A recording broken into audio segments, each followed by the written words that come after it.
Welcome to Crappens. Don't wait a week for a new video. Join our Patreon at the Crappens On Demand level for instant recap access. Link in description. Enjoy the show. Hello and welcome to Watch for Crappens, a podcast about all that crap on Bravo that we just love to talk about.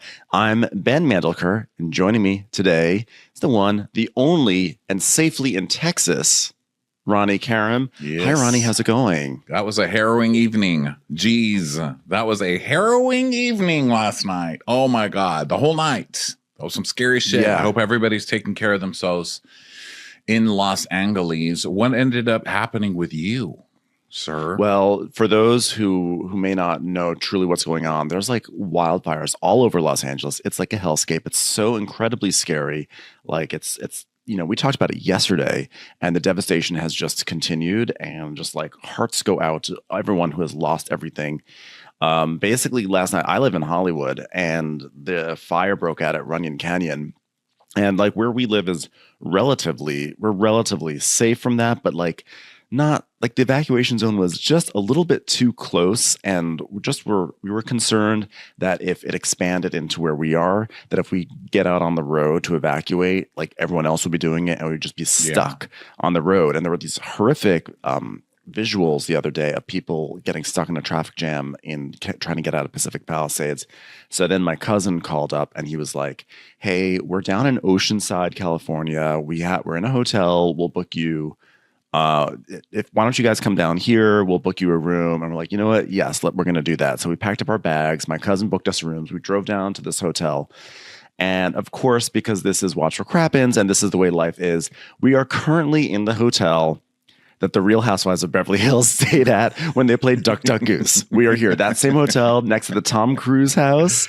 Like I literally saw the Tom Cruise house, not Tom Cruise house, the Top Gun house this morning, which by the way, they serve hand pies out of.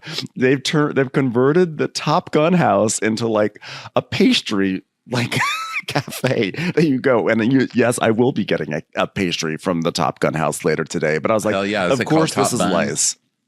Top Bun, exactly. I'm like, of course I evacuate wildfires and wind up on the set of The Real Housewives of Beverly Hills. But in all seriousness, though, I mean, you know, there's still winds are supposed to pick up again tonight. Like it's still going to continue. It's not out of the woods. It's so scary. And I was over very here just kind of you. watching it, and then everybody's calling like, "Are you sure you're okay?" Because you know, no matter what's going on, my general attitude is like, like what can you do? And it was yesterday as we were recording, it was on the west side and it was blowing west, which got Malibu. I mean, it got the Palace. It got so much. It got so much. The entire town is flattened. It's crazy. Yes. But everybody's telling me, no, don't worry. Where your house is, it's not even close. I mean, the wind's blowing west. There's no way it would make it that far east. And so I'm like, okay, you know, what can you do? And I'm just checking on my friends. We're of course all on group chats and stuff. So just checking in, and I'm getting all these videos from people, and I'm like, oh. And then before you know it, of course, look where it shows up. I'm putting a picture on for people on demand. This is my house, the little house icon here. If anyone wants to go visit Ronnie. This is the fire. Okay. Yeah. This other fire down here, this is the Hollywood Hills fire that broke out. So it breaks out in Hollywood Hills. And I'm thinking, well, I'm still okay, because it wouldn't jump the hill and move down. That's not how fires work, right? And it did. So this was me. So I ended up sitting on that fucking ring cam, because I have a ring cam that faces the hills. So I'm watching the helicopters go over my house and pour water, because it was down the street. It was like a mile and a half down. So I saw what they were doing through the ring cam. And I'm just sitting there watching like, are you fucking kidding? Am I going to watch my house burn down 2 weeks after I finished it on the ring cam? Mm-hmm. This is so me. Because, you know, I lived in New York for 9/11, and I happened to be visiting Texas when 9/11 happened. I wasn't in New York. So when I finally got to travel back, because there were travel bans and all this, so when I finally got to come back, we lived in Brooklyn on Kent Avenue, right across from the World Trade Center, right across the river. So that was it. That was like, I came back to just devastation and that smoldering still. And I mean, it was just crazy. And I was like, wow, I'm just fucking repeating history. I don't even know the idea of what it's going to look like when I come back, but the pictures and the videos are just, yeah, it's It's crazy. horrifying. It's crazy to see it. So sad. I mean, it's shocking to think that the town of Pacific Palisades is just like that entire downtown area has been reduced to ash. It's crazy, the videos of people driving through that. And then Yeah. Canyon, everything happening over there. I watched some really heartbreaking footage of like a whole senior like facility where all the seniors had to be moved out. And they were all sitting in a 7-Eleven parking lot, and they were just in their hospital gowns, and some of them were on the hospital beds or in their wheelchairs, and it was cold. And I just felt so bad for, these elderly people who, and the air is so terrible. And luckily, like, people came out, and then they were safe. The good part was I was safe, but it just sort of, we have so many vulnerable citizens, and, we were fortunate in that we were able to come down here, but other people are not fortunate. And so it's so scary. I'm so glad your house is okay. The fire that broke out near you was actually like extinguished, I think. So it was extinguished in the contained middle of the very night. quickly, which was like felt like a rare win. And then I also seen on the internet, just all those thoughts that are going through your head at first, because I can't tell. I'm on the app, so I'm just seeing, okay, well, there's another one, because they're popping up all over the place. So the map was just like, okay, well, I'm surrounded, because they were in Pasadena, or Altadena rather, and then so that's to the east, and then they were to the west, and then they were to the south, and it's like, oh Jesus, And so when this popped up right there, I was like, well, we're fucked, So it's just watching it and writing it out, and just spending the night talking to friends and making sure everything's okay. So, and everybody's okay. Everything is not okay, but making sure everybody's okay, and seeing, what we can do to help each other. I had 2 friends like, go move to my house, and then they couldn't do that because, then this happened. So it's nuts. So, everybody, bless you. And, we record this show when natural disasters are going on all around you and us, on no matter what it is. So we're gonna do the same today. Yeah. By the way, thank you. Like, honestly, so many people reached out to us, and really, like, thank you so much. We are both very fortunate. One person did tweet at us and said, like, well, California wanted this to happen, and to them I say, fuck you. Fuck yourself. I immediately block them. Who the fuck do you think you are? And don't why would you ever say that to anyone, whether it's California, whether it's in any of the states that are like dealing with horrific natural disasters, which are happening more and more frequently? Why would you ever send something like that? Get a life and go throw yourself into the wildfire. How about that? But to everyone else, thank you so much. Blaming global warming. Go fuck yourself. How about that? Go fuck yourself long and hard. Like, who says that? Who says shit like that while something's going on? I mean, besides people are losing their houses. President. People are losing their houses, and luckily it has not turned into like a crazy casualty event, but people have died. And so, like, go fuck yourself, person on Twitter. Yeah, seriously. Fuck yourself long and hard. In a bad way, But and the rest of you who are fucking yourselves in a good way, keep up with that. We all need that right now. So our hearts go out, obviously, to everybody. And does it seem kind of macabre that we come here and laugh? Yes. But that's what we do. So we are going to. It's a coping mechanism. Yes, that's what gallows humor is how we deal. So that's what we're doing today. Coping mechanisms, as we will probably discuss later on, people have different coping mechanisms. So today we're talking, obviously we're recapping, by the way, a totally bonkers, of course, episode of Salt Lake City. And we had been recapping Sold on SLC as our bonus episode. But as people say, our dance card is very full. We have so many shows with the traders coming back. So what we're going to do is we're going to touch on Sold on SLC after the SLC recap on this episode. And because, by the way, the Sold on SLC episode was great. It was amazing. And so it was great. It was really wonderful. So for those, this might be a 10-part episode is what we're saying. So also I just got some golden shoes in the mail. Very excited for the golden crappies that are coming out, coming up in a couple of weeks on February 1st in New York City on Broadway. We've got a big Broadway show planned. So we know we're almost sold out there. We cannot wait to come. If you haven't gotten your tickets, this is not one that you want to miss. It's going to be amazing. We're also starting this tour in a couple of weeks before that. I mean, we're starting in a couple of weeks, basically. A week from tomorrow, right? Is that right? Geez, no. 2 weeks from tomorrow. Okay, 2 weeks from tomorrow, we start in San Francisco, and then the next day we are in San Diego, and then the following week after the Crappies, we'll be in Salt Lake City and Denver. So find your tickets for all of that at watchwhatcrappens.com, and that's also where you'll get video, which we're on today. So join us there. Thanks for your support, everybody. Let's get on with this recap of a brilliant fucking show. I mean, wow. Oh my goodness. If there was anything like if you need a distraction from anything going on in this world, whether it's wildfires or not, turn to Real Housewives of Salt Lake City. So talk about giving you hope. I mean, yesterday our second recap that we did was Real Housewives of New York that came out this morning, and I was just a bitter Betty. I was so horrible. I apologize to anybody who had to suffer through that because I was horrid. But you know, like we're watching the world burn down and we're talking about these vapid idiots, Brynn and Aaron. And I'm like, you know what? I can't take it. So I'm sorry. That probably wasn't very pleasant for you guys. And I was thinking this morning how I was checking the fire. You know, I was up all night, so I slept through the morning. So I woke up checking the fires and everything. And I was like, fucking Aaron and Brynn. And I was like, you're more upset this morning about Aaron and Brynn than you are about a fire. I mean, does that say where my priorities are? I was still mad this morning. Well, so it was good to have SLC. It's like wildfire versus dumpster fire. What can you do? But I believe it or not, I enjoyed the Roni episode. I mean, it was not an amazing episode, but for them, it was a pretty good episode, and that there was stuff to be interested in and be engaged in. So actually it was all right with that episode. I'm happy that it brought my friends some happiness, you know. So thanks, show. But I don't need to open that can of worms. I'm just saying, I was just bringing it up because I thought it was so funny that I was still mad this morning about it. And I felt bad for doing such an angry recap. But then I watched this and I was like, wow, you know, but then you see how it's really done. Yeah. Well, Salt Lake City, so good. So we're on day 3 of Puerto Vallarta, the Puerto Vallarta trip. And we start with Britney trying to turn on the coffee maker. She doesn't know how to do a Keurig.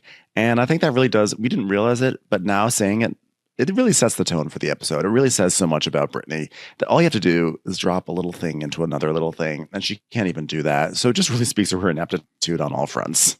I could watch Britney try to work that Keurig for an entire season of shows. Like, give the woman a spinoff.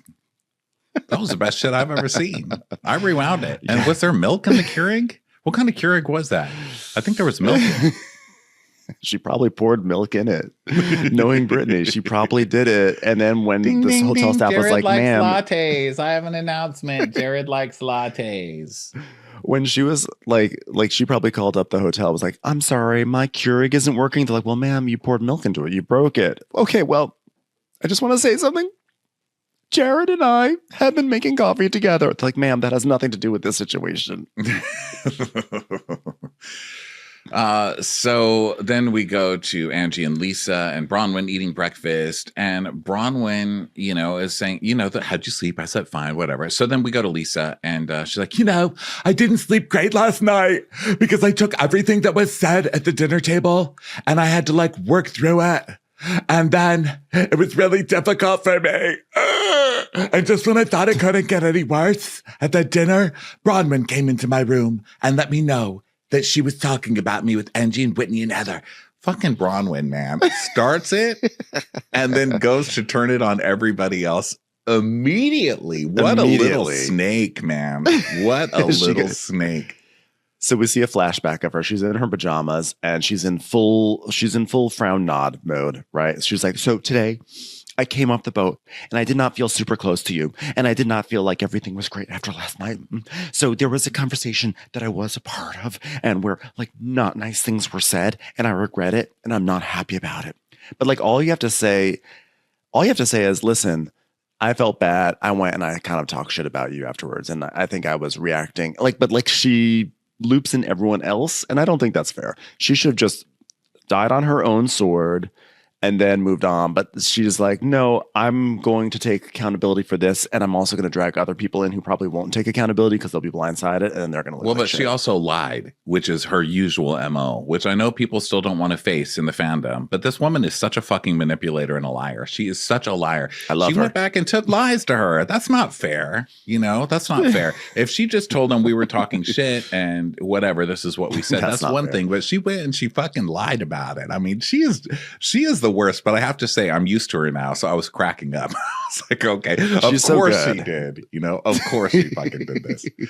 So Lisa's like, you know what? We're going to have a conversation about this. And it just sucks we have to do it on ATVs because like I Googled luxury experience and ATV came up, you know. I should have Googled like how to bury bitches. Honestly, maybe it's my own bias. I kind of feel like ATV riding sometimes leads to burying bitches. I don't know. I feel like everyone gets flung off them at all times. Have we not watched Real Housewives of Orange County? Have you not watched Invite Only Cabo? Excuse me, that's like my main reference. Yeah, there are a lot of people flying off ATVs on this channel. So then we cut to Mary, and she's in her room, and it's a nice moment where she basically is like, normally on a trip I check on Robert, and can't do that. And so it's like torturous, but at the same time, it's comforting knowing that he's somewhere that's safe, which is nice. And then we go to Heather. So we go to Heather's room and Meredith walks in. Meredith is really on one this episode. I mean, she's always on one on vacation anyway, but she's really on one this episode, which is great. She's really, for someone who's really bothered by the rumor about her, she really does a great job of amplifying it and putting it in the center of this episode. So she's asking what Heather's going to wear. And then she's like, well, by the way, I wanted to check in because, well, last night was a little odd. What was going on with Britney? Her behavior towards me was weird last night. She kept being like, how are you feeling? How are you feeling? Which was just weird. And then we see a flashback where Brittany's like, Meredith, how are you doing? I heard you crying last night and throwing up and possibly slitting something. You okay? You okay? What's going on? What's going on? And so Meredith is like, well, I felt something was off there for sure. For sure. You know, the implications of Britney's statement seem to be that I have an eating disorder, or that I'm bulimic, or that I'm emotionally unstable, or that I don't even know how to bring the airplane into the hangar for my toddler. It's enough, and it needs to stop. Do people without strength cut one lemon with an entire family? She's implying that I would cut a lemon without my entire family present. And she's like, and then what was so weird is that she went to everyone, right in front of everyone. She asked me if I need a sleeping pill, and I said, no, I don't need anything from you. I mean, are you kidding? It's like asking Big Pharma if they need a cold medicine, if they need cold medicine. No, she doesn't need anything. She's got that shit running through her veins. Do you need some? And then she goes, I mean, I don't take sleeping pills. I mean, maybe 2 times on an irrational flight or something. The fact that she did literally do that. She's like, I don't even take sleeping pills. I mean, near. She slurred saying maybe 2 times a year. Maybe early this evening I took. You mind if I go take a little nap on your shoulder right now while I'm standing here? So she's like, it seems like everyone thinks it's okay to talk behind my back. Well, I'm a woman now. I've just become a woman. So I will not stand for this. I'm not a girl, but I'm not yet a woman. Okay? And it seems like everyone thinks, how dare you? It's not. Everyone thinks it's okay to talk about me behind my back and spread lies and intimate things that are not true. And the thing is that when the same story keeps coming up, sooner or later, people believe it. By the way, Angie, Greek Mafia, am I right, everyone? And she's like, I freaking threw Angie out in support of her. And you threw Angie out because you wanted to and you had an excuse. And it was also the best episode of the season. So let's please not try and get any apologies for that. One of the best episodes of all time across all franchises is the bat mitzvah. For real. So she's like, oh, so I'm unstable because I was on the phone sobbing with my husband because I was upset about slut shaming. I like that she dropped the slut shaming thing. Because I thought that I wish she'd kept the slut shaming thing because I loved that. I was crying because there was so much slut shaming going on. So now they're gonna they all are hopping into the Sprinter van to go to their ATVs, and they're sort of pattering. Braun was talking about how she's like, whenever Todd sees something that I'm wearing, he's like, is that new? And I'm like, no, I've had it for a while, you just haven't seen it. He's like, no, I was talking about the iPhone. He's like, what is that thing? And I'm like, Todd, Palm Pilots are in 2002. Okay, time to get with it. One time he picked up a phone book and he said, is this new? I said, no, Todd. There haven't been phone books for 20 years, Todd. One time he asked me why I was wearing such funny little Christmas ornaments in my ears. I said, Todd, they're called AirPods. Everyone has them. I caught Todd having an emotional affair with somebody. You know how I caught him? He left papers in the fax machine. I said, Todd, you left papers in the... He said, well, it was new technology. What the hell am I supposed to do about it? Well, the worst part is that after I introduced him to AirPods, he got very confused and put 2 Werther's originals in his ears. Oh, God. Required a visit to urgent care. You have a Werther's original every week ready for Todd. You know it's going to come. You've got one Let's just get out of the way right at the top of the recap. So that way I can say it 12 more times awkwardly. You're like I am every time I saw my meme. I always made sure I was loaded up with the butterscotch every time. So Bronwyn's like, yeah, well, okay, so Bronwyn's, she's talking to Heather. So Heather's like, oh, that's an old tactic, right, girl? So Lisa's like, okay, I have questions. Okay, everybody. So Bronwyn brought something up last night. And everybody just looks at each other like, here we fucking go. Here's another another Bronwyn drama. Sprinter van. Incoming. Yeah. Sprinter van drama for SLC, sponsored by Bronwyn. Yep. So you guys had like a conversation with Bronwyn? Like, what did you guys say about me? And Angie's like, well, what did she bring up? And Bronwyn goes, well, after dinner, I went into Lisa's room to make sure she was okay because she was crying at dinner. And I said to her, I was upset about how the conversation went. And when I was talking about my marriage, and we were not in a good place after I got off the boat. And we all talked about whether, you were defending me or not. And Angie said, maybe everyone's mad at me, like that maybe I made this up or something like that. So, and that's the lie. That's where she comes out with the lie. Fucking Angie barely said anything in that. No, you're right. Angie barely said anything. Yes. And then we see the flashback to what actually happened. And Bronwyn's saying, you guys, you saw last night Lisa's much more supportive of Britney than me, right? And then Lisa and Meredith kind of stood up for Todd. Well, this is all this is is this all he can do? I mean, what have you done to make him this way? Remember when they said that? And Angie's like, well, maybe she didn't take it as serious as it is. I don't know. I am Greek. And Bronwyn's like, so you don't think she believed me? You think she don't believe me? That's what you're saying? No, she never said that. But now you're saying that she said it because it came out of your mouth and kept nodding. So you affirmed it to yourself with your own fucking nod. Lady? And didn't she do this earlier? She affirmed it with her own nod. Didn't she do this earlier this season about what was it? Where they were sitting at a table. Maybe it was at the Audrey Hepburn thing where she's like, "Oh, maybe I'm like a snob now." She definitely did the same. She does thing it all the time. That's how she operates. She reads into something and then confirms it to herself, and then that becomes the narrative. Well, and she'll confirm it out loud, which is the funny thing. No one has learned that you have to jump on Bronwyn really fast and say, "No, that's not what I'm saying," because she's just nodding the whole time, and so she's like assuming consent. It's the weirdest form of manipulation, and I'm going to steal it too. Like her whole oh, so you're buying this, right? You're buying this for me, right? You like this on me? You love it on me? Great. You're sorry, right? Great.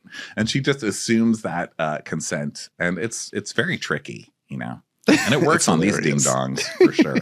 I know. So Angie's like, okay, let's back up here. By the way, she goes, what do you mean transparent? Because Bronwyn says, I said I want to be transparent always. What do you mean transparent? There was nothing transparent about having a conversation behind closed doors. It's time for Todd to buy you a dictionary. I love that dictionary. So Angie's like, okay, let's back up here. Beep, beep, beep. That is how Greek trucks sound when they back up. There is nothing transparent about having a conversation. Oh, no, you already said that. You didn't feel supported by everyone, and that's how it started first, okay? That is how it started. She goes, well, I didn't. No, I said that I didn't. And it was less warm with Meredith and Lisa. That's what I said. I'm telling the truth about everything, you see? Because that part's true. That's offensive, but that's fine. I'm sorry you feel that way. And Lisa's like, oh, the point is she came and sat down and told me that you two, Angie and Whitney, but not you, Heather, came and talked to her about me. No, I didn't say that. I said that we all talked. That's I said not how that Lisa, happened. Right, Lisa. Yeah. That's not how that happened. Listen, and I have receipts, proof, timeline, screenshots to prove that that's not what that happened. Okay, well, if you would shut the fuck up, we can tell you what happened, Lisa. You're not the only one that gets to talk. Listen to what Angie has to. But Angie has to what? Okay. What? Do you want to finish your sentence, Whitney? I did. Huh? Huh? Huh? Huh? Oh, no. So Lisa's like, okay, you know what, Winnie? Don't do this. You're not the only one who gets to talk. Okay, you guys keep getting away from the point, and the point is there's no Vita Tequila in this van right now, and I'm getting really upset about it. You asked a fucking question, and you won't let us answer, so shut the fuck up, Lisa. No, you shut the fuck up. You're a fucking bitch. Yeah, well, you're a fucking cut fitness. Okay, guys, that's too far. That's too far. Todd just texted me and said, too far. Okay, simmer down. Todd says simmer down. You know what? That's your trash mouth. That's why I call you trashy, okay? Because that's a step beyond bitch, which is what I called you, okay? And she's like, oh my gosh, you know what? I really want to address this, but maybe I should have waited until we got to our excursion because now I have to listen to her. Oh my God, you're a cut fitness, like for another straight hour. Like, I don't want to hear Whitney talking. Like, I mean, can someone give her a gag? I'm sure she's used to using a gag with Justin. Hey, I've been in your inner space. You've never been in my inner space, Whitney. No, I shrunk down and then I was like injected into your blood and then I was all into your veins because I was in your inner space. Meg Ryan's husband is so nice. We almost crashed into your liver.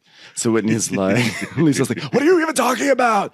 Well, when I was your last resort, I was your friend. He goes, no, Whitney, no, I'm not listening to you. I don't respect you, so I'm not listening to you. Remember when I said that you have a trash mouth and that's why I call you trashy? Yeah, that's why. I love that Lisa said that.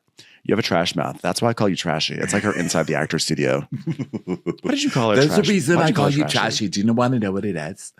So Whitney's like, Wow. Oh, wow. Well, the truth is, and Angie's like, wait, really quick, Brittany, why are you recording our conversation? Because what we didn't mention is we see Brittany recording the back of her seat.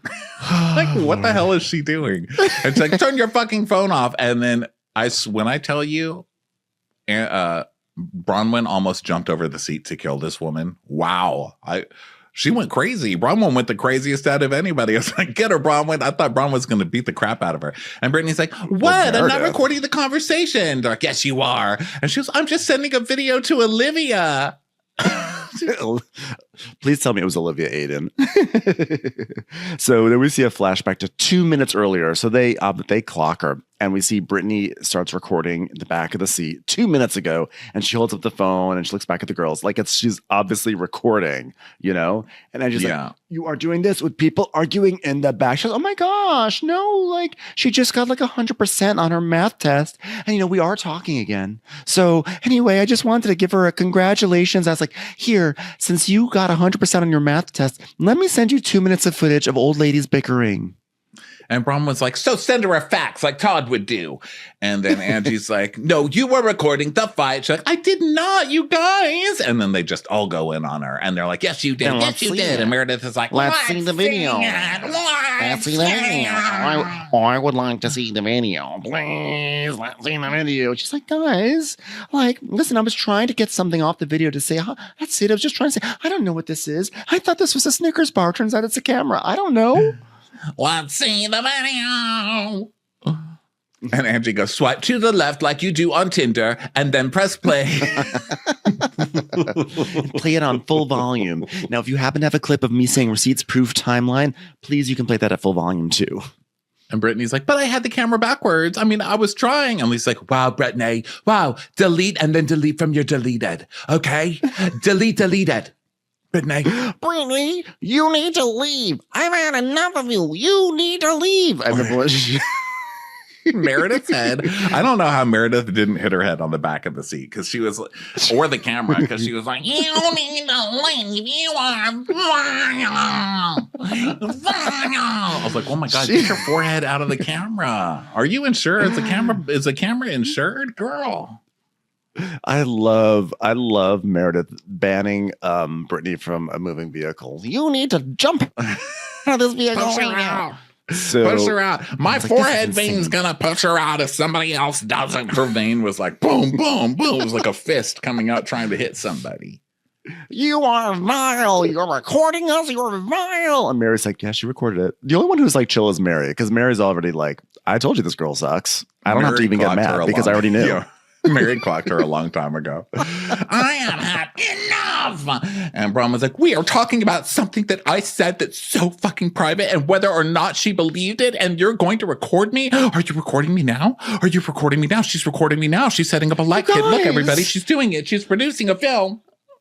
You guys, I am like in shock. It's not on purpose. I was just merely trying to do, put myself on tape. I heard that like Pocahontas, there's an opening in like the Ozarks. I just need to get on tape for the audition. That's it, guys. I don't know what you guys are talking about. She needs to go. Oh my God, you guys, it was a fucking accident. I was just that was not an accident. 3 videos. That is not an accident. It is not an accident. It was. Olivia just went down her first water slide. I wanted to congratulate her, guys. I mean, I don't know what Imagine being her kid, and getting 100 on your math test, and your mom just sending you a video of ladies screaming "fuck you" C-word to each other. I know. Well, just wanted to make sure you know that I love you. Brittany, that was not an accident, okay? When I wore a bolero jacket to my friend's wedding, that was not an accident either, okay? I understand when people do terrible things on purpose. And Angie's like, Brittany, you have to take accountability. Pita, spanakopita. So she's like, I am. I'm trying to delete it. Did you post this or send it to anyone? She's like, I have never done that, which wasn't the question. And which means she probably has been doing it this whole time. Yeah. So Bronwyn's like, so did you do it or not? And Heather's like, well, what if she's recorded us at other times? Did she record us last night? It's literally the worst invasion of privacy that we can imagine, even though we are actually all being recorded by Bravo. We are deeply traumatized by friendship betrayals, and something like this just brings it all up to the surface. Well, now you brought up something interesting, because part of the online discourse about this is, why are they bitching? They're being recorded on TV. Who cares if she's also recording on her But it's different phone? And I think the argument that I like the best against it is that it's consent. They know they're being recorded for the show. Yes, of course. You have the show can cut very personal things out, or something that you don't want. I mean, I don't know. They probably never do that, but the show can cut it a different way than you could, getting all this raw footage and making it look like however you want and selling it to whoever you're selling it to, you fucking weirdo. Well, that's the selling is also a part of it. Well, there's also an intention and the selling. So consent is number one. Number two is that they know Bravo's plans for this footage, which is that they're going to turn it into a show, and the show elevates their profile. They get paid for being on this show, and even though they may not have control over how the show is edited,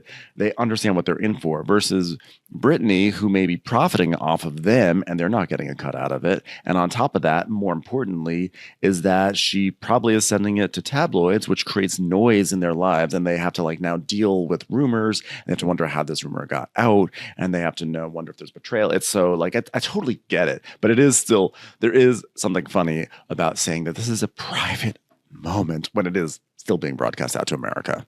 Right. So Brittany's like, I never record ever. And Braun was like, oh, how do we know that now? And Lisa's like, we haven't even done that to each other, and we hate each other. I know Whitney goes, yeah, even when we're hating on each other, even though I think Lisa is the biggest cut fitness in all of this Sprinter van, I still would never record her privately and sell it. And Brittany's like, well, obviously there's a trigger here, so look through my videos. And Heather's like, a trigger. And Meredith goes, it's not a trigger. Cut to Heather going, this is such a trigger for us. This has happened to us before. We are still traumatized. You don't record your friends when they're fighting in a Sprinter van on a girls' trip if you're not Bravo. Clearly, we see who has issues here, and it's not me. I did not take a sleeping pill or vomit. Now it's clear, case closed. The only one who's vomiting here is your thumb vomiting onto the record button on your phone. I love that Meredith keeps bringing it back to herself every single time. It's like, how dare you, Brittany? How dare you insinuate those things? That's right, girls. I know. She's like, I am vindicated. So Heather's like, who are you going to send that to? She goes, no one. We were saving them for later. Or we're just, Olivia and I, we're just going to laugh about my friends calling each other the C word. That's all, guys. Do you think that's what she meant? Because I think that was a little slip when she said, we're saving them for later. And I thought maybe I misheard that, but they played this again later. And she definitely says, we're saving them for later. So, I mean, there's part of me that does wonder if she, like, I'm not trying to give Britney any credit here because I do fully believe she was selling them to the tabloids. But like, I could also imagine that she has like a friend who's like not on the show who's like, you have to tell me about all these crazy fights I have. She's like, okay, I'll record the next one and you can like hear what goes down. So I can imagine, like, in fact, she should have said that. And she was like, honestly, my friends are curious, but I still think she's selling them. But I can imagine a world where that's the situation. And so Braun was like, no. Her story's changing. That's not what she said. And Meredith is like, enough lies, enough dishonesty, taxation for representation. Meredith is full on goat lady. We're queer. Now stop recording us. So Brittany's like, guys, if you hold up the photo button, it could take a little video. And I was just like, I was holding it too long. I was so scared. It was like so much was going on. I mean, Listen guys, what if I don't get Pocahontas? I don't need to know how the fucking iPhone works. I know. That was great when Bronwyn said that. She's like, I don't want to fucking video this. This is bullshit. I am so disgusted. I had you even in my home. Wow. Candid camera, punked, all happening at once at my table near my toddler. And Brittany's like, guys, just look. You are vile. Mary goes, get her, Meredith. So Heather's like, there are YouTube channels dedicated to cyber shit. If you get caught secret recording, did you know that? And Brittany's like, I don't know. I don't know what it means to record. What does that mean? I've never recorded anything in my life. What does that even mean? You don't know that you can't secretly record people? There's wiretapping laws. Now, that's different than regular tapping, which is when a Mormon puts his penis on a doorknob and then has someone start tapping on the door until he ejaculates because it's illegal to have sex with doors. I don't know what the tapping on was like. I just think these are words I don't understand, guys. I have a really big audition. Don't record your friends secretly to mock them. Okay, so that's what we're saying. And Andrew's say you're sorry and be done. And Brittany's like, you see, I mean, you guys are putting intentions into my head. It's like, don't secretly record your friends. Just done. And Heather's like, done? We shouldn't have to tell you this, Britney. I've been fighting. I've been defending you. She goes, well, you do then, Heather. You do. She's like, then stop defending me. I don't care. And Meredith is like, well, are you defending her commentary on me? Is that what we're defending? Oh my God, Meredith is still back there on the pulpit. Because let's not forget, this is truly about rumors and nastiness about me vomiting and crying. And so Heather's like, well, I didn't know she was secretly recording us. She is vile. And so Heather's like, yeah, she really fucked up. I mean, I've defended her. I've been her friend. And now I'm feeling ashamed and embarrassed that I introduced her to all my friends and I put them in this horrible situation. This is like indefensible. I mean, there's a bad look on Heather because Heather has been the one who's really led the anti-Monica crusade. Like, this is a violation. She cannot be in our group. So she's really been like anti-mole. And so the fact that the person she brought on is doing this behavior, it's like, it's bad for her. At least But in her she's mind. also I mean, the person who brought on Angie Harrington, whose husband had that secret account that he was attacking Jen from and other people. You're from, right. This so. really does happen a lot. So actually, wait, no. But actually, you're wrong. Technically, it was Lisa. Angie came on through Lisa in season 2 because remember they had like the catering. They had a catering fight. Remember? Oh, like, right. You stole right. my caterers. Oh, okay. But either way, good call. Meredith is like, you are vile. Stop it. No, you stop it. You record your friends. You make up lies. You make character assassinations of people. You utterly disgust me. I will never trust you again. I will never, ever. You know what, Brittany? I will be worried every time I'm with you that you're recording. Are you getting me now? I look really good. Record this. Record this. I am so worried that every time I'm around you, you're going to record me and you're going to hear such things as Vita Tequila is the most popular tequila in the United States. It's beating out Casamigos by George Clooney. Oh my God, that's terrible that you would leak that onto the internet. You are vile.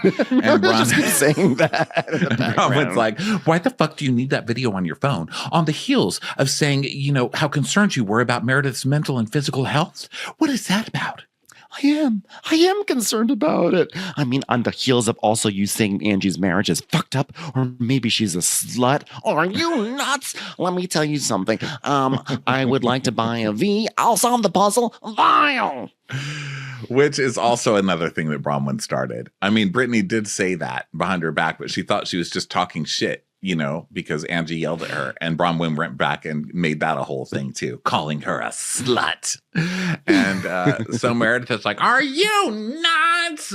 So Britney's just, or Bronwyn, you know, now Britney's in a full on sob. So they stop the Sprinter van and she runs and she's like, oh my gosh. I mean, She has this The colors of the wind. Have you ever seen the coyote secretly record the blue corn moon? So she does a full-on Leanne Locken, been caught.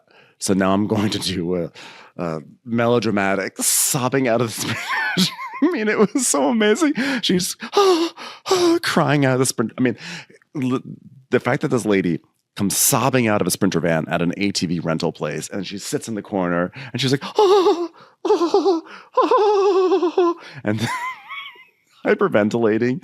Oh, this is like gay dreams right here. And of course, they all fall for it immediately because she grabs the victim cloak. You know, she starts crying. As she should. You can't yell at somebody when they're crying, right? So Angie's like, oh, guys, oh no, oh God, oh you guys, that was a lot, you guys, that was a lot. Mary's like, oh, who cares? We've all been through that. And she's like, you know, even if you're a fucking hard ass, that would have been hard. Mary goes, no, like you guys can feel sorry all you want, but she deserved that. Mary's so unbothered. She's like, this is like not. She's like, I told you guys so. So Whitney goes like, to comfort her. You know, Whitney's like, I'll do it. So she's like, Britney absolutely violated our trust, but that was a lot of yelling for one person to take, and we probably took. You can do it, Whitney. What?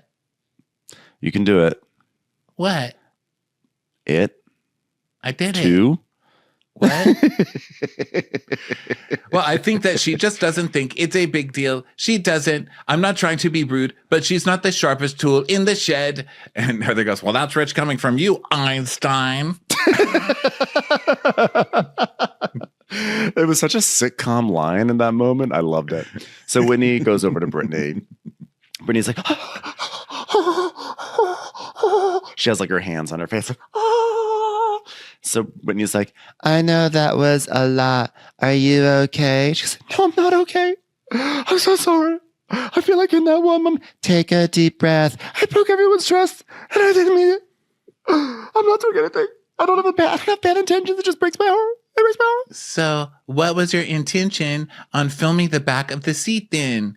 And Brittany's like, I swear on my life, I wasn't trying to record the girls. I was trying to flirt with the back seat. You know, I have to keep what's his buns Osmond jealous. I just said, look, I'm doing the back of a back seat. What do you think of that? I mean, is that so wrong? Is that so wrong? You don't understand. There's so many pressures. Now that Jared is back into my life, I want to make him feel comfortable. So I'm thinking about like reupholstering all my chairs. That's it. I just want to reupholster my chairs so they look like, I don't know, a tour bus, because he's from a musical family that tours. So I was like, how can I get Sprinter van fabric onto my chairs? That's all, guys. That's why I was doing it. So she's telling the producers, I swear on my life, I'm not trying to record the girls. And the producer's like, well, but it is weird that you're recording the back of the seat. So, but where did you hear that? I mean, why was I recording the back of the seat? And she's like, well, I know, but I mean, it was for a while. And she's like, no, it wasn't. It wasn't for a while at all. It was for 1 second. Dong, flashback. 24 seconds. I mean, the back of the seat, it was like literally for like a second and a half. Like maybe, I don't know, maybe it wasn't even recording. Like I'm facing forward. Like, I don't know. Are you sure? I'm pretty sure I wasn't leaving. I don't think I was even in Mexico. I'm pretty sure I wasn't there. I was at an audition. So no. So she's telling Whitney, the camera was turned around at that point. I mean, I was just trying to get it, while I was holding record, I was trying to get it to flip on my face so I could do like a love you, I'm proud of you, I'm thinking of you. Someone just called to Cut Fitness, but it wouldn't turn. And so I stopped recording, not realizing that a video was also recording audio. Videos record audio now. What is this? Did you send it? Send it. Kyle, get out of here. And Brittany's like, no, I didn't even send it. I'm gonna send what? You can send videos? I didn't even know you could do that. And when but like, wait a minute. How do we know that you haven't already filmed it, deleted it, and then sent it? Well, then look through my deleteds. Look through everything. Look at all my hidden photos. Look at all my deleteds. All my deleteds. I'm like, is that a thing to say? Your deleteds? Look at my deleteds. Well, it's hard. It's hard to say. Look at my deleteds because you could delete a deleted.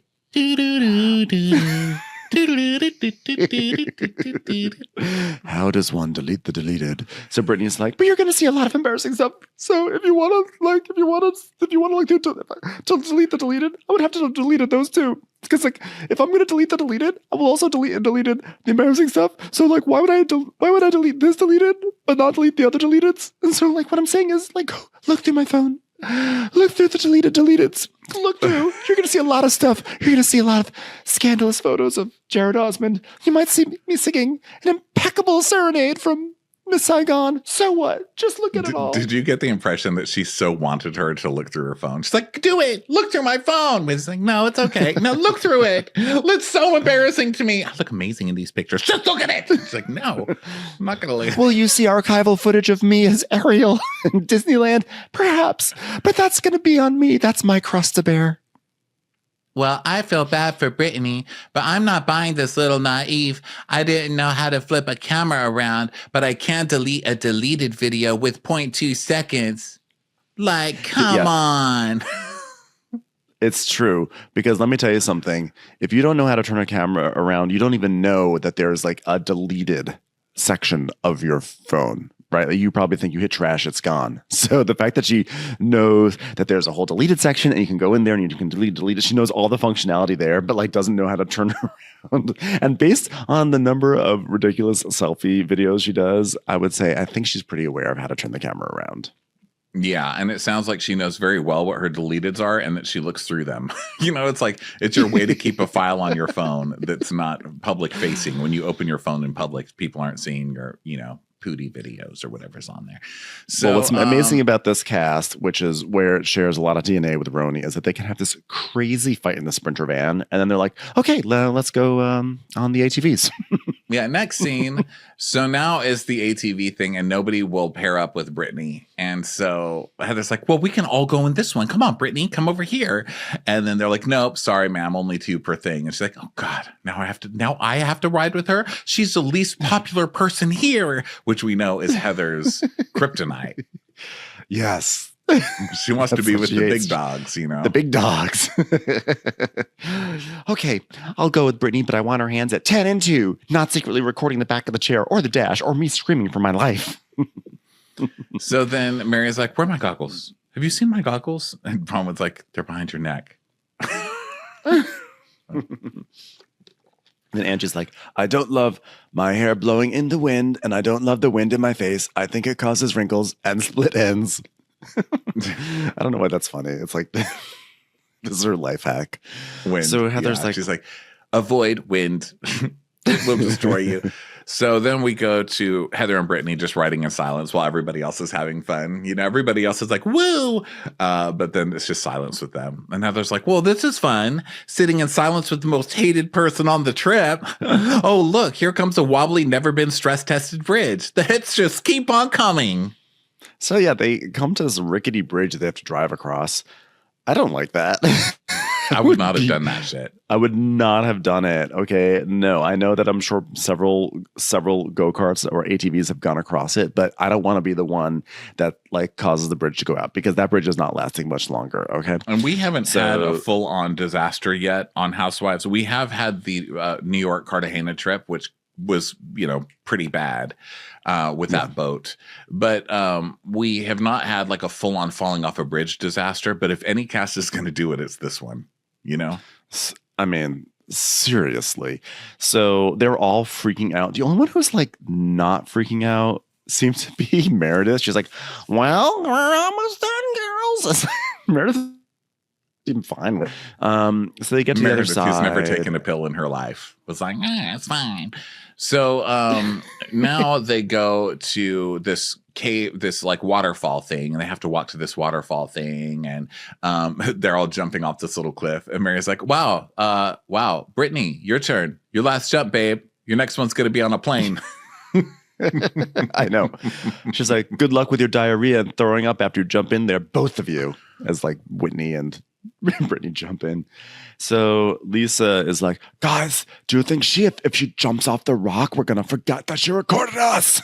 And just like, yeah, it is wild to me how quickly she bounces back. Yeah, that's why Jared feels it's okay to break up with her and get back to her because she bounces, you know?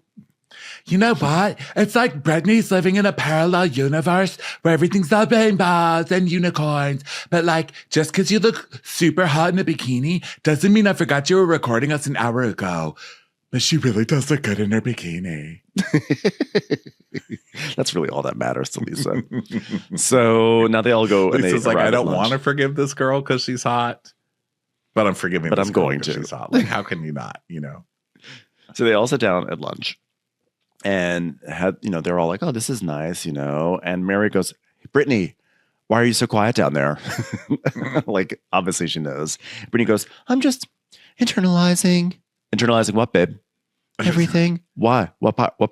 The part where you got caught? It was just such a violation of trust. Like, absolutely. Like, I've supported you. I've defended you. This is an indefensible thing. And Brittany's like, oh my gosh. I was filming the scenery, guys. The beautiful Mexican seat back scenery. And Brittany's like, I did this. And she starts making poses like she was just trying to take pictures of scenery behind her head, which is an obvious lie. And so they're like, oh my God, stop changing your fucking story, you know? And Heather's like, I cannot help you if you continue to lie. And she's like, don't defend me then. I've already told you my intentions. Britney, the story has changed like 4 times now. And they show a montage of how many times the story has changed. And we've witnessed the story changing, but even having witnessed it, seeing it lined up 4 times in a row is so hilarious, and how clunky she is at lying. Yeah. So Meredith is like, Is this a joke? What are you doing here? Because it feels like you're starting all kinds of stuff with everybody. You started you said horrible things about me that were false. And she was like, horrible things? Seriously, Meredith? Well, I don't know why you tell anyone I threw up, because I told you I didn't throw up. Let's be clear. You are a liar. By the way, I want to say, I didn't mention this earlier, but like when Meredith is like, that's implying I have an eating disorder, I have bulimia. When I heard it, I thought it was like, oh, Meredith got wasted and wound up throwing up. I did not take it to that place. Did you take it to that place? No, I thought Meredith, like she's saying that Meredith is going through withdrawals because she couldn't get her drugs on the plane.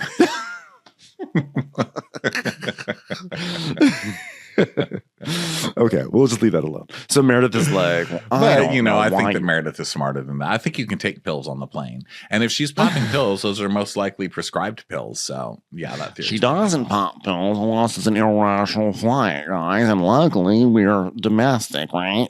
No, we're in a different country. Oh, well, then I probably took a pill.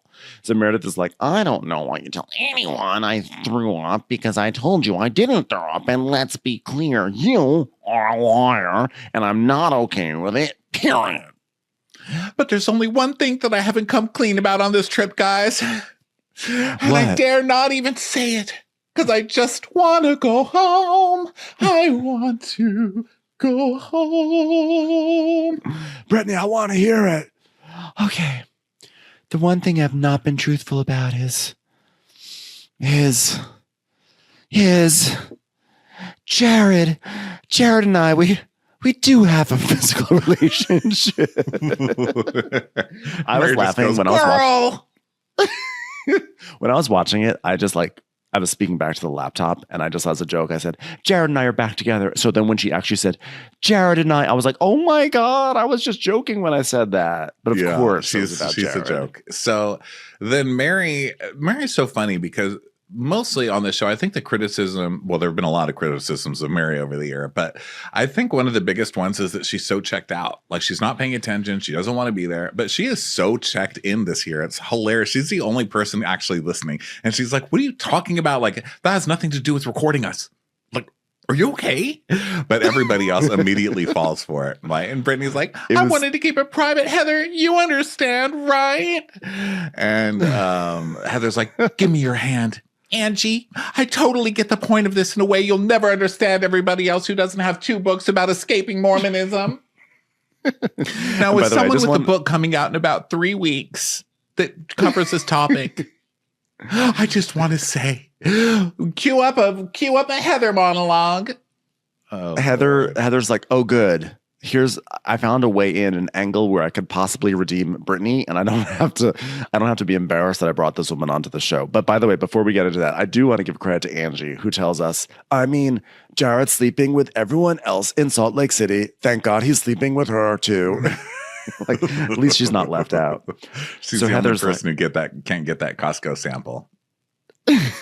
So she clasps Brittany's hand because I do believe Heather's like, oh, good, we can redeem her. We can fix this. And so she's like, I totally get it in a way you'll never understand. And Mary's like, what are you talking about? Like, we already know that she's in a relationship. No, but for her to say she's in a physical relationship with Jared, even after she's been married twice, had 2 daughters, don't speak to her, and is basically a heathen on all fronts.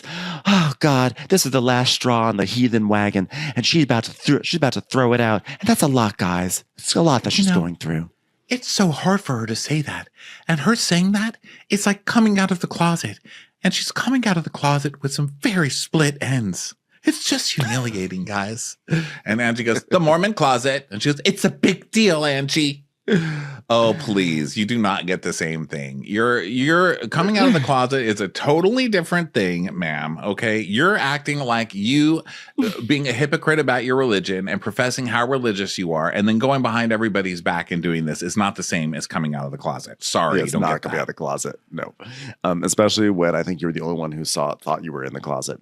So Heather is like, she's like, it's a big deal. You know, it's a big deal. You know, it's a big deal, fellow Mormons, because you got exposed, because you got pregnant, Bronwyn, and everyone knew you were doing it. And Bronwyn's like, And I love that like, Heather's doing this very serious thing, and she's doing her finger in the hole thing. She's like, you did this. Remember the Shane Bronwyn from you your were shamed. A finger going in that hole like this. Remember? Fellow people who were shamed by the Mormon church, you understand that Britney's about to get shamed, and therefore this exonerates her from eavesdropping.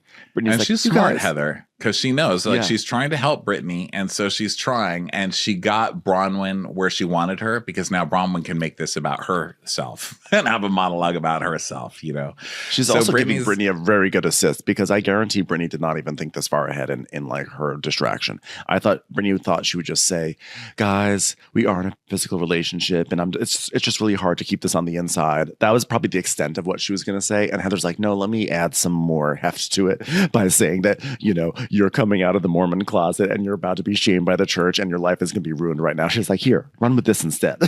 Heather, thank you so much for standing up for me. Why is there a QR code on your head? Oh, it's a pre-order for my book. Okay, just sit back. I got it from here. So Brittany's like, there's so much shame, guys. Like to grow up active LDS, and everyone in my family's LDS, and I've got 2 brothers that are bishops, and I've got, nieces galore that look up to me, and I have the whole ensemble of Miss Saigon touring companies. It's just always looking forward to seeing what Ellen's up to, and I have a whole congregation. You just have no idea what a big deal it is. I've got bishops and nieces galore. I've got a whole congregation too, but I want more. Brittany, come on, stop singing. Why are you combing your hair with a fork? Brittany, stop combing your hair with that fork. Brittany, you're talking to an eel right now. And saying it out loud is going to change my life forever. Here's my deepest, darkest secrets. Take it or leave it. I don't. There it is. It's going to change my life forever. Well, a little bit more than me saying that I was dating about 10 guys at a time and how much I loved wine as I guzzled wine on camera. But still, this is awful for me, you guys. Oh. Guys, I just got a text. I've been dropped from the Mormon Tabernacle Choir's version of Moana. Oh, it's terrible. So Whitney's like... She's like, Brittany, I completely understand. I was shamed for leaving the Mormon church, for having an affair with Justin. I understand completely. Yeah, it was myopic. Your church is myopic. Yeah, it's myopic. It's myopic. But what did you think people were going to think when you were drinking margaritas and showing up in red lingerie dresses to dinner? Ha, slut. I'll tell you what I thought. Myopic. And so Whitney's like, yeah, you were drinking margaritas. And she's like, oh my God, I'm so screwed, you guys. I'm just so screwed. And Bronwyn's like, okay, everybody gather around. It's Bronwyn time. I understand what it feels to be shamed.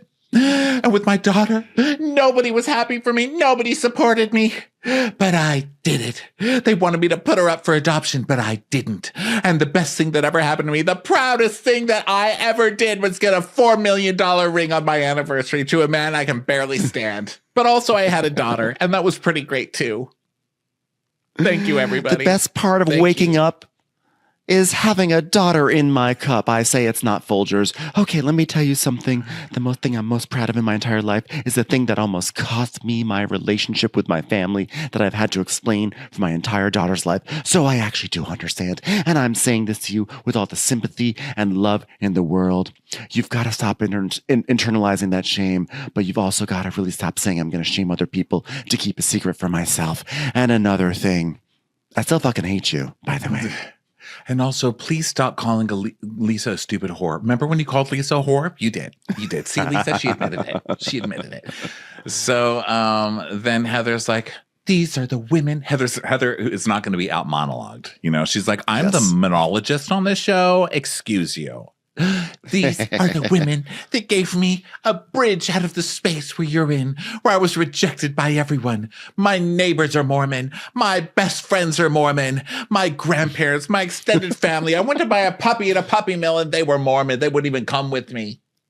Guess what? I got an Uber the other day. Mormon. Went to Reebok. More Mormon. Mormon. Let me tell you something. I went to Kava. And I said, excuse me, could I have some extra sauce on that? She said, sure, because I'm a Mormon. Everyone, Mormon. I tried to join the mermaid movement, and they wouldn't even have me. I was kicked out by a merman.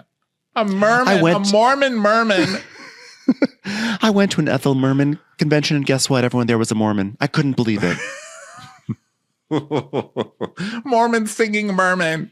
Do you know how hard it is getting kicked out of a room when someone's singing, there's no business like show business? Actually, I do. Okay, Brittany, you know what? We're not going into your IMDb right now. It was sort of a weird rendition because they said there's no business like show business, but then they said a business full of queers and heathens. It was a strange new addition, but it's fine. I rolled with it. And these are the women who stuck by me. Yeah, this is our good time, girl. It's like, yeah, there's an example of Lisa being there for somebody, slut shaming them, the first episode of their season. Because no one understands who we are better than each other. And Brittany goes, and for that, I really am sorry, you guys. I am really, really sorry for being a wonderful performer and part of the Disney family. And Heather's like, well, I don't think you have a mean bone in your body, nor do you have a working brain cell, but I think you've messed up. You do have a very douchey bone in your body, though, and his name is Jared Osmond. So there's that. But, you know, and she's like, well, I'm sorry, Meredith. If you feel like I've betrayed your trust. And Meredith goes, not feel. Yeah, I did. Yeah, I'm sorry if you feel like I construed something into insinuating that you have an eating disorder. Heather's like, you guys, let's take a breather. Let's go shopping. The power of tchotchkes to bring us all together. Yeah, so they go to a tchotchke place and they're shit-faced at this point, which is really funny because someone goes, where are we? And Heather's like, the market. Have to explain it to each other.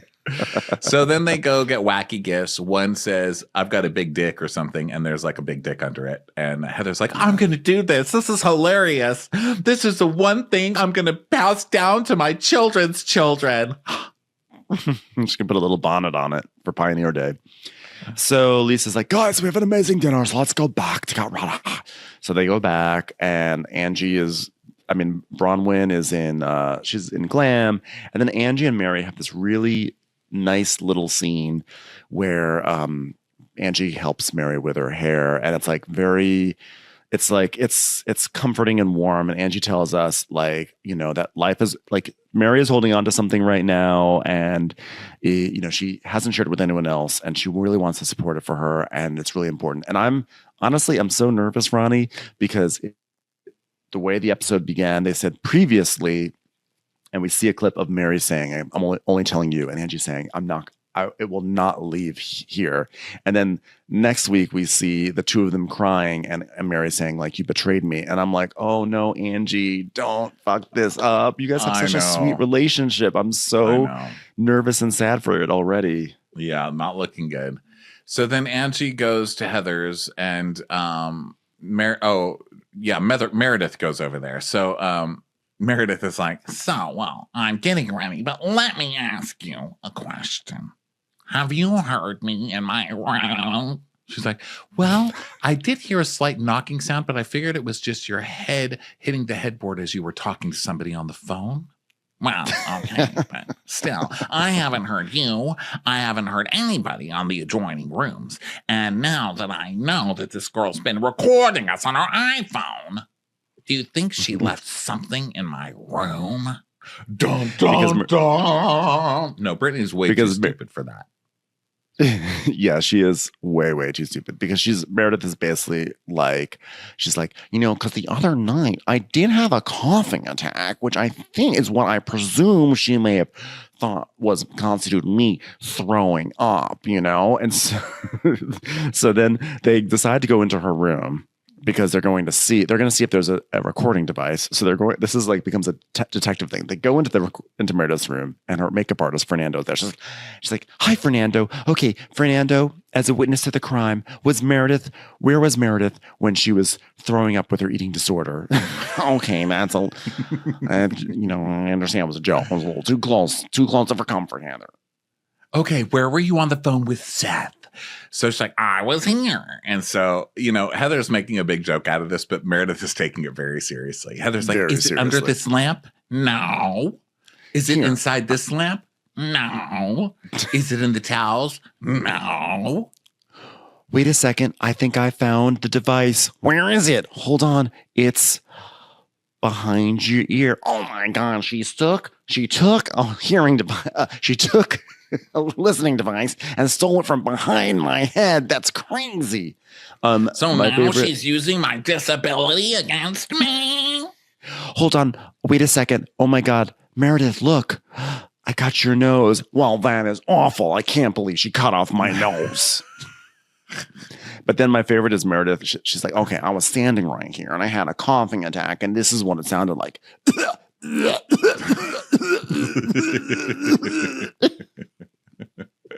Well, clearly she's very good at what she does because there's zero sign of recording devices in here.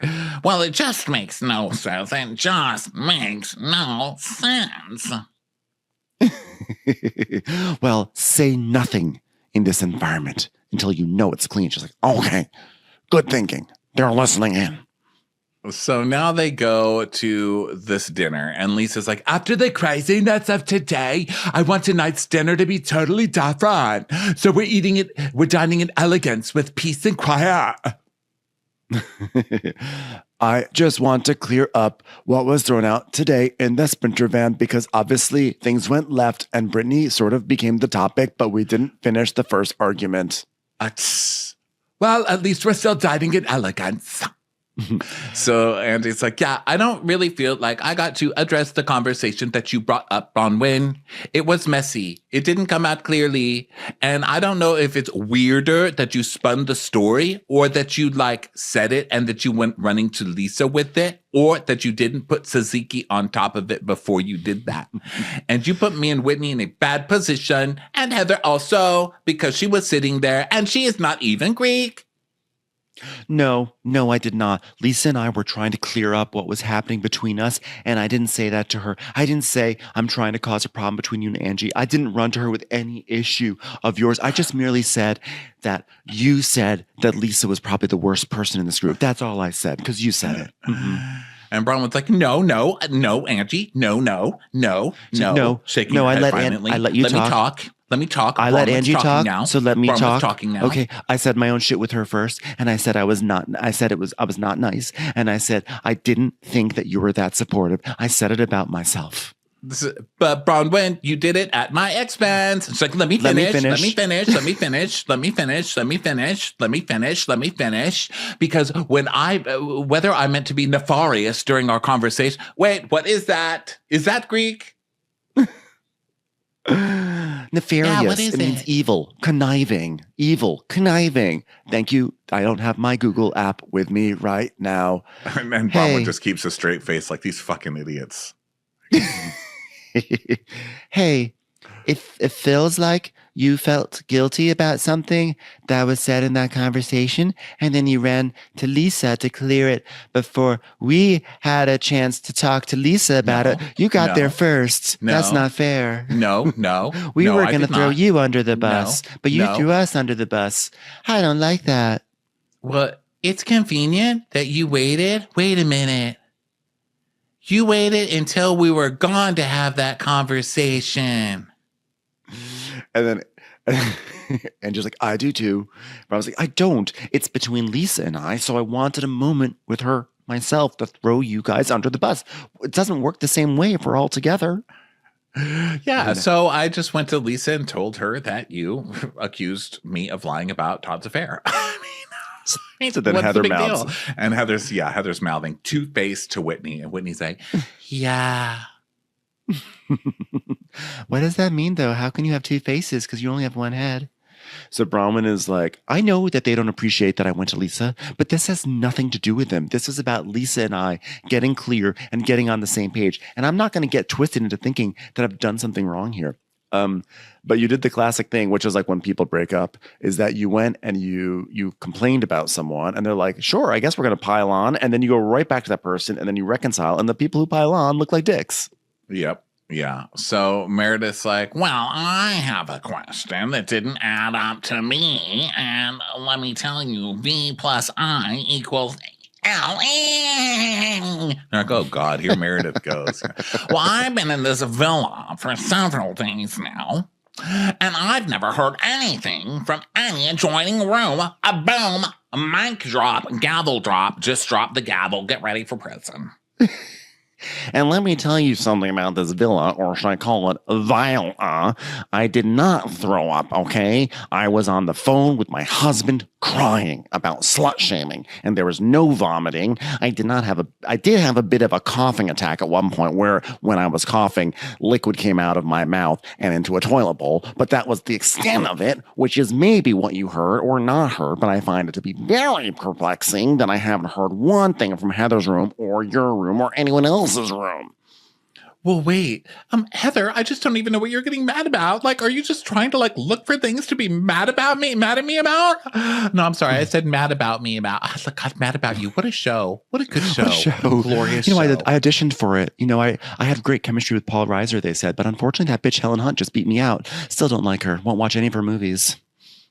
Well, I'm the only one that's ever supported you. And she goes, until today, until you came after me like a raging beast.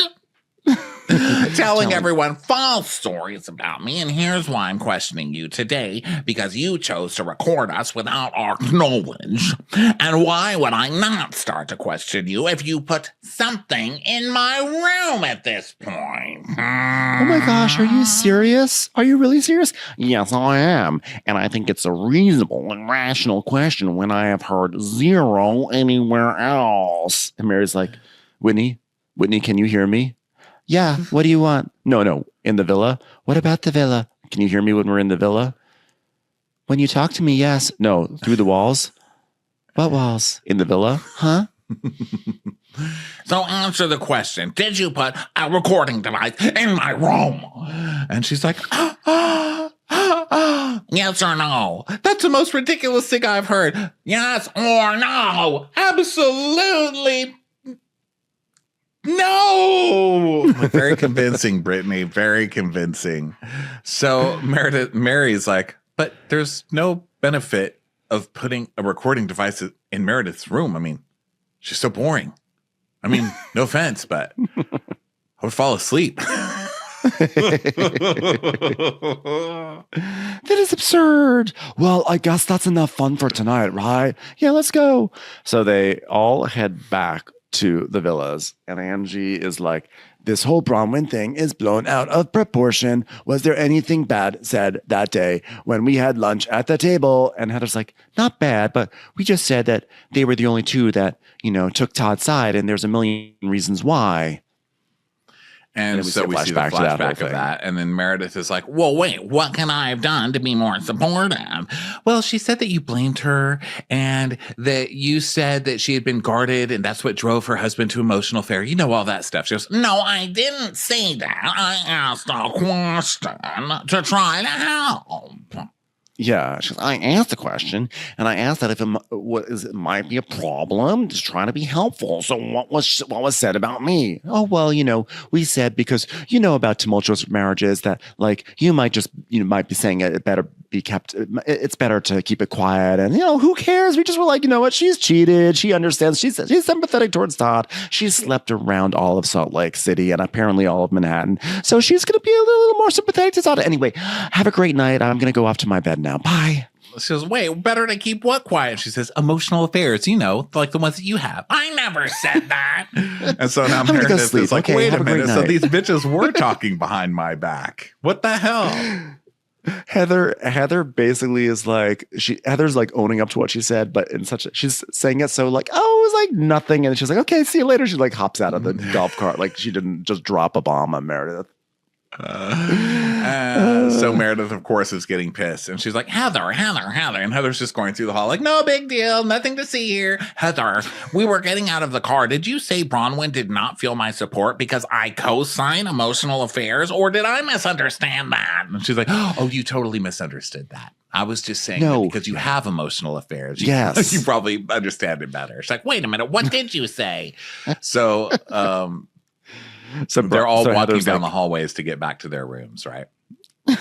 And Heather's like, guys.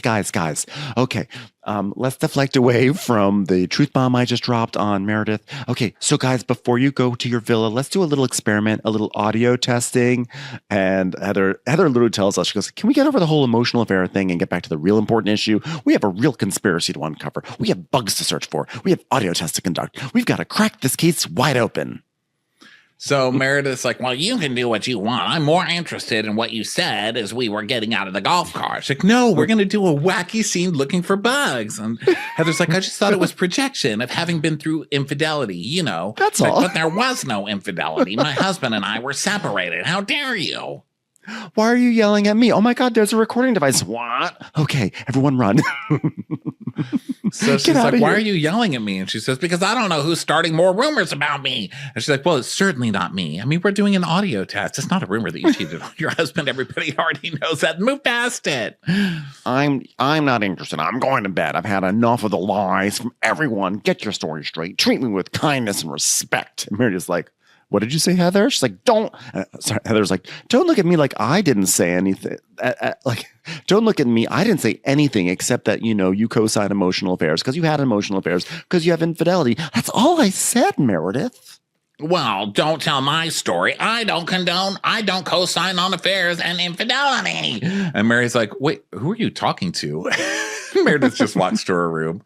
So she goes into her room and Lisa comes in with her. And Heather's like, she just lost her mind. She lost her mind. I don't know what to do. So now we cut to Lisa and Meredith in the room, and they're standing kind of by the door, like the little corridor by the front door. And all the other girls are listening to this clear as day. And Lisa's like, what happened? Well, what happened is they're all talking shit, and I'm not going to let them offend me anymore. And I've had enough. And I offer my own experiences just as a way to give support, which I think to me is a big deal. And I didn't have to open up to anybody. I mean, just like you don't have to open up to anybody. And Mary just goes, no wonder Britney heard her. Because you can hear them right in the hallway. You don't need a damn listening device. Britney was doing what Whitney is currently doing, which is standing at the door with her ear to it. You shouldn't open up to anyone in this fucking group. I was honest. I talked about my marital struggles, what it's like to raise a toddler for 22 years, and what has been done. Lisa's like, weapon? The weapon? Yes, weaponized against me. Buzzword on Bravo this week. Don't bother. Yeah. And the audio test? You think I care about that? We all know exactly what's going on there, and I'm sure she can hear me now. Peasants at the door. And then everyone's fucking like, enough. The whole thing is vile. And she's like, goes to the door, and you just see Whitney running away. Like, ah. It was amazing. It was a great Meredith episode. It's funny because in the beginning of the season, Meredith's storyline was not so present. So people were like, Meredith is barely staying on the show. Is Meredith going to be fired next year? Meredith is not going to be fired. Meredith is an icon. She's amazing. She is one of the pillars of this show, and she will be on as long as this show is on, or she deserves to be. Well, great episode. So let's move on to Sold on Salt Lake City. So first of all, if people are not watching this show, it's really good. I think that maybe it was launched at perhaps the wrong time of the year. Maybe it made sense to sort of dovetail this with Salt Lake City while Salt Lake City is really heating up. I think December is a hard time, but we've been watching it. We've thoroughly enjoyed it. We did a full recap on the first 3 episodes on our bonus episodes on Patreon. So where we left off before it had its sort of winter break, its Christmas break, was that there was this party, this Cinco de Mayo party that Malaysia was holding. And Malaysia's friend, who looks like Meghan McCain, was like, guess what? Hey, you know how like all my sisters are strippers, which is really a great way to start any sort of interaction. I love it. You know how all my sisters are strippers? You know how 4 out of 5 of my sisters are strippers? You know how I come from stripper heritage? Yeah. I come from a long line of stripping. She's like, so my sister, she says Matt has been like coming into the club for years and is like obsessed with her, but he basically told her he's gonna have to stop seeing her because the show is starting up, and once the show airs, everyone's gonna know who he is. So he can't be seen. Babe, they're gonna know who you are anyway. You're a regular at the strip club, you dummy. So yes, exactly. So first off, this was kind of good because Matt's such a little shit on the show. We call him Squish Face. And little Squish Face is such a undermining piece of crap on this show. He's horrible. And the first second this show came on, I said, that guy's cheating. Thank you. Thank you very much. He's just got cheating face. He's got cheating eyes. He does. Little squishy face cheating eyes. And of course he was. And it sounds like they try to make this sound like it was just going to strippers, but the girls were like, well, he came to see me. So this is what I don't understand for the stripper point of view is they said he kept coming to see me. And then when he stopped seeing me, he was seeing my sister. Well, does that mean he was fucking you and that you guys are hookers? Or does this mean that he was just coming in to get private lap dances from you? Or was he seeing you outside of the club? Like, what's going on? I'm just going to say that based on what happens later in the episode, what he says, I'm going to say there was some of that, back room, in the champagne room activity. That's what it sounds like. That's what it sounds like. Whatever that may entail, I'm not sure, but I think there was probably some champagne room. So this leads to a couple of questionable things that just happen on the show because it's reality TV and reality TV is messy. And obviously the stripper sister shows up to start some shit to be on TV, wears a bright green dress so everybody can call her the girl in the green dress, and she becomes a thing on the show, right? So it worked for her. I can see where she's coming from and doing it. But then Malaysia's left with this, like, well, shit, now she's told me and she's told me on camera. So what am I supposed to do about it?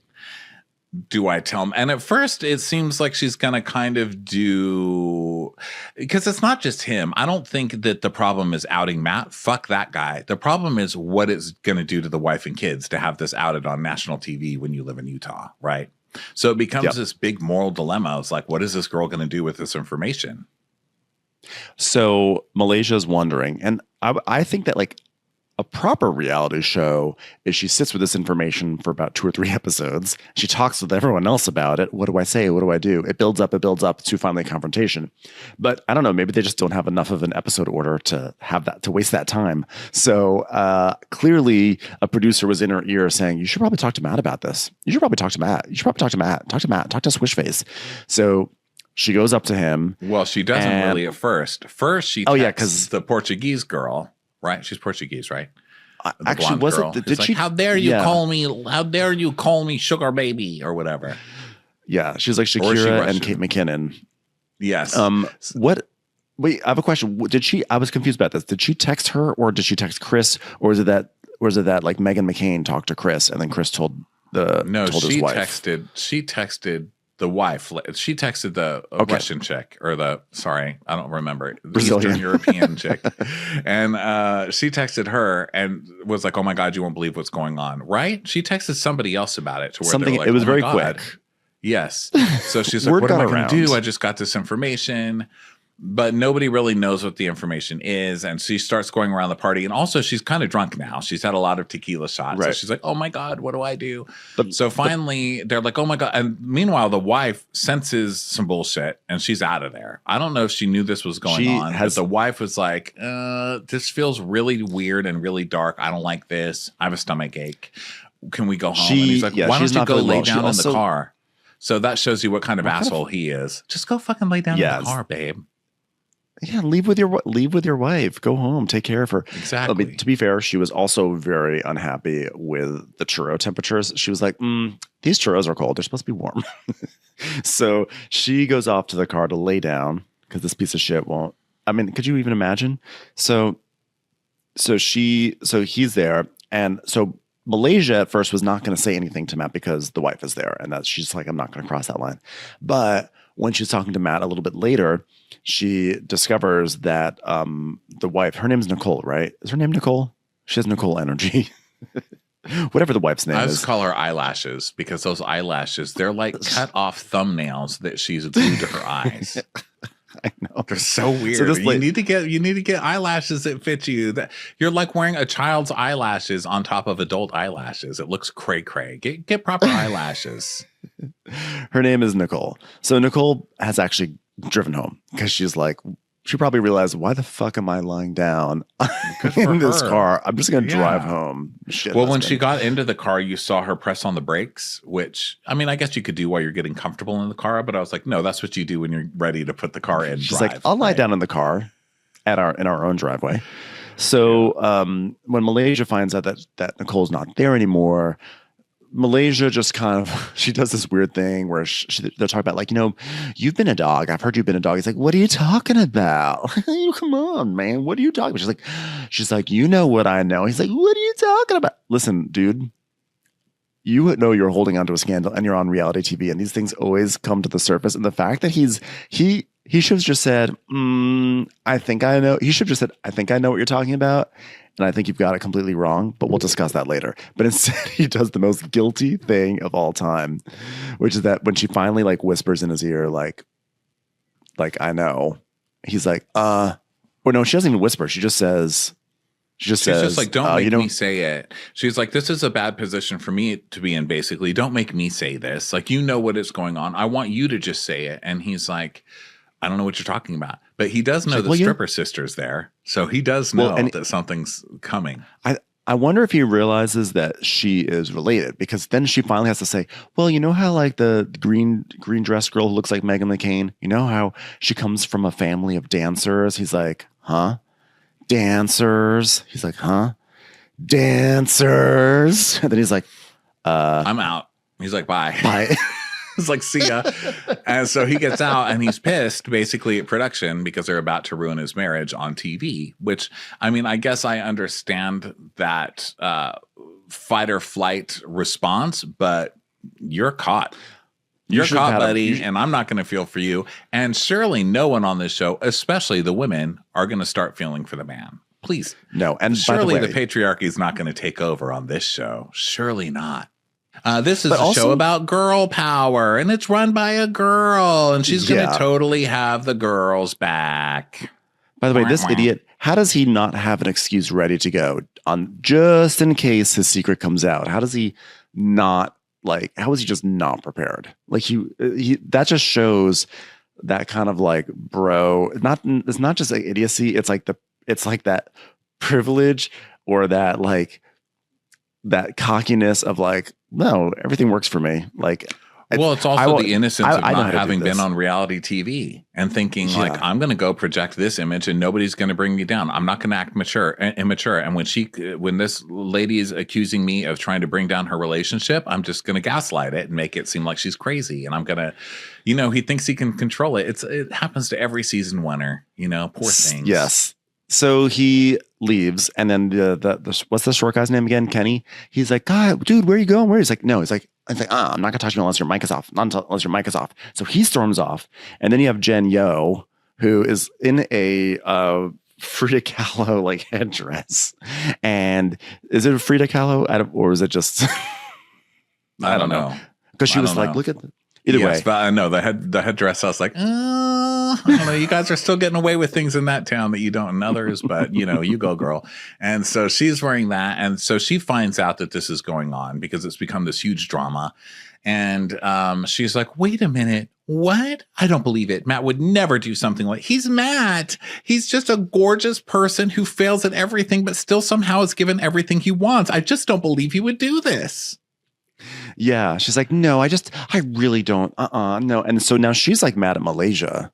And then Tina comes over and she's like, yeah, that sucks. But now you see how like a rumor can actually really can be really devastating. And like, honestly, he did it to me. So I honestly just don't feel bad. And Jen is Tina's like, rubbing her hands. She loves this. She loves that this Yeah, is as she happening. She's should. like gleeful that this happened to Matt, which is, okay, but it's also kind of tasteless. I mean, at the moment, like it just happened, his wife is going to be fucked, and she's like, good. So Jennifer gets mad at her, and then she gets mad at Malaysia for doing it on camera. Basically, she doesn't say that, but the implication is like, why would you do this on camera to somebody? Like Matt is, we're on the same team. So I mean, now she's pissed. he is at everybody. Matt is our highest earning realtor who has brought in $50 or less to this company. Okay. In the $50 and under tier, he is our highest earner. How could you do this to him? That's a big deal.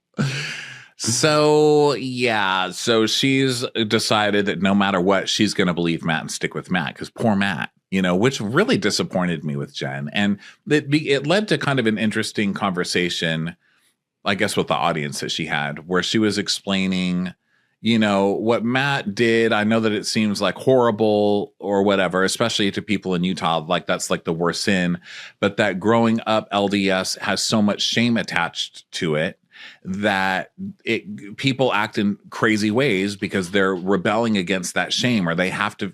It's almost like you get used to leading a double life because every sin could send you to hell. So you're just like, I'm not a sinner, and so you build up this whole. And I get it, being raised in an extremely religious way, all the shame that comes with that. And I kind of understood what she was saying in an odd way. I got it, where she's like, sure, he was doing bad things, but you have to understand he was brought up in such a shameful way that it killed him inside until he started acting out in this way. Which, when she explained it like that, I kind of got it. But at the same time, everyone else was raised that way, and they're not fucking strippers behind their wife's back and lying about it. I have no pity for this fucking guy. And you're not going to make me have pity just because he suffered shame. We all suffer shit in our lives. It doesn't give us an excuse to do the kind of shit that he just did. It's not cool. It explains it. It doesn't excuse it.